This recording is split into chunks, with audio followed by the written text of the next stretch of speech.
আসসালামু আলাইকুম রহমতুল্লাহি ওয়াবারকাতুহু। আপনারা দেখতে পাচ্ছেন যে একটা তাল গাছ কেটে ফেলে সেটা মাঝখান দিয়ে দড়ি দিয়ে দাগ দিয়ে সেটা করাত দিয়ে কেটে ফেলানোর চেষ্টা করছে।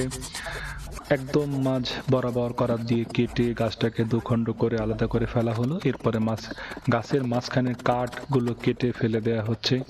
এই তাল গাছটি কেটে কি করবে? দর্শক, আপনারা হয়তো বুঝতে পেরেছেন। এই তাল গাছটি কেটে একটি নৌকা বানানো হবে।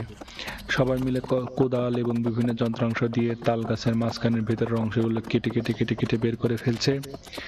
এগুলো বের করে ফেলে তারা সুন্দর করে ছোট ছোট যন্ত্র দিয়ে কেটে সুন্দর করে পরিষ্কার করে ফেলছে ভিতরের অংশগুলো।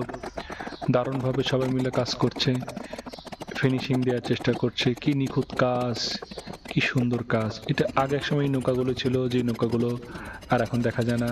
যারা এই কাজগুলো করছে তারা অন্তরে এটা ধারণ করতে বলেই এটা কাজ করে যাচ্ছে। সর্বশেষ ফিনিশিং দেওয়ার চেষ্টা। দারুণ প্রস্তুত বসেছে, এটা এখন পানিতে ভাসানো বাকি। ধন্যবাদ। আসসালামু আলাইকুম।